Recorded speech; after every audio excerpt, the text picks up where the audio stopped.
Hi, I'm Abby, and today I'm going to be making red velvet cupcakes with a cream cheese frosting. I will be specifically focusing on the creaming method of making these cupcakes. So the cupcakes I'm making today are categorized as a shortened cake, which means that they use butter as the fat and baking soda as the leavening agent. Shortened cakes are typically very tender. Make sure that before you begin making your cupcakes, preheat your oven to 350 degrees. Okay, I'm going to begin by measuring my dry ingredients for the cupcakes.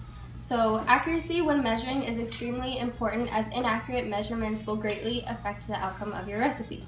So begin with 2.5 cups of flour. This is going to give structure to your recipe by introducing gluten. And then next, we're going to add 1/2 cup of unsweetened cocoa powder. This is going to add to the flavor of the recipe. Third, you are going to add 1 teaspoon of baking soda.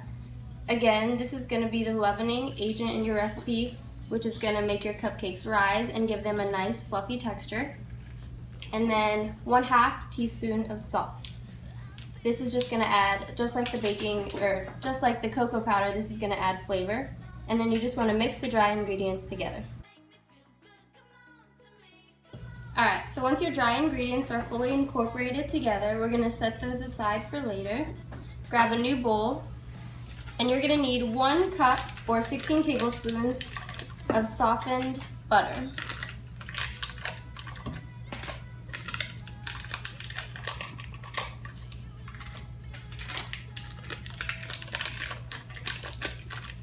To our butter, we're going to add 2 cups of sugar.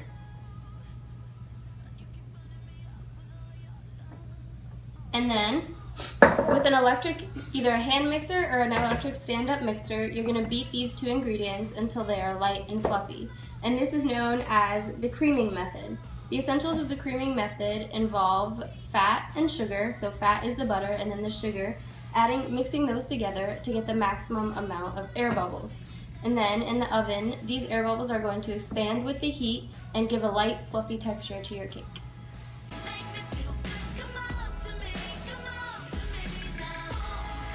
Alright, so once your butter and sugar are nicely fluffy and mixed, you're going to want to add 1 cup of sour cream,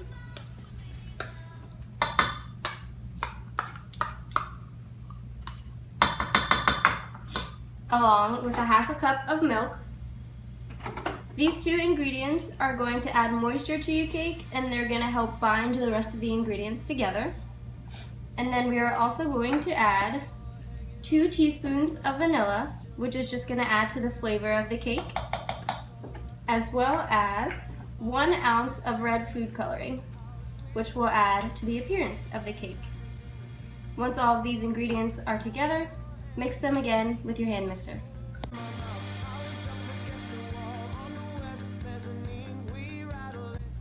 Okay, now we're going to add in our flour mixture that we made earlier into our butter and sugar mixture. And you just want to do this gradually. And the key to this is to not overmix, because overmixing will overdevelop the gluten strands in the flour, and your cake will become tough, taking away from all the tenderness you just added with the creaming method.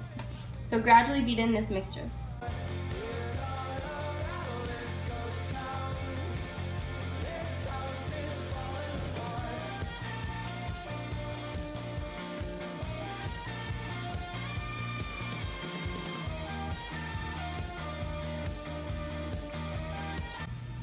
Alright, so once your batter is made, you're going to want to line your cupcake tin with cupcake liners.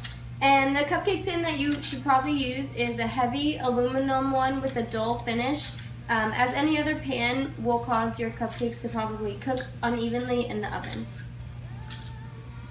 Once you have your cupcake pan lined, you are ready to start filling it with your batter. And so you want to fill each cupcake about 2/3 full. Anything more will cause unevenness in the baking of your cupcakes. And so you want to make sure each cupcake is roughly the same size so that they all cook in the same way.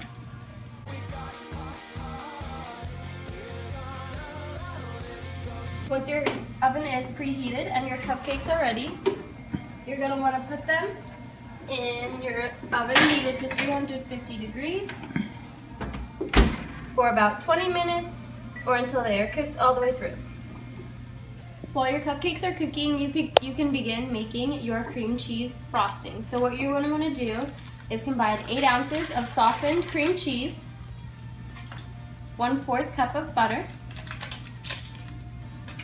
2 tablespoons of sour cream,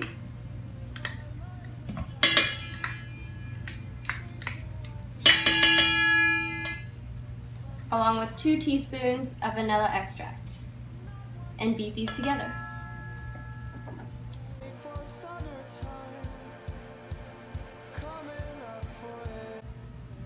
Once those ingredients are nicely blended, you're going to want to gradually beat in 16 ounces of confectioner's sugar, just as we gradually beat in the flour mix to put into our cupcakes.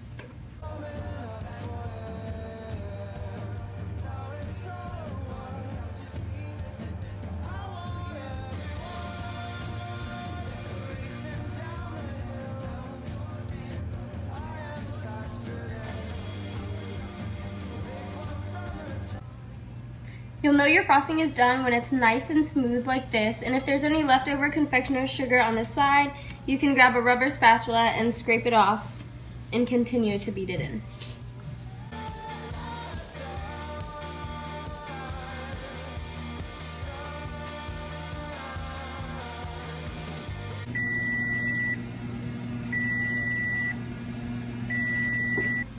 Once your cupcakes are done, take them out of the oven carefully and place them somewhere where they can cool. Alright, so you want to make sure your cupcakes are completely cooled before you start frosting them. Then you can just put some frosting on and use a knife to spread it out until you have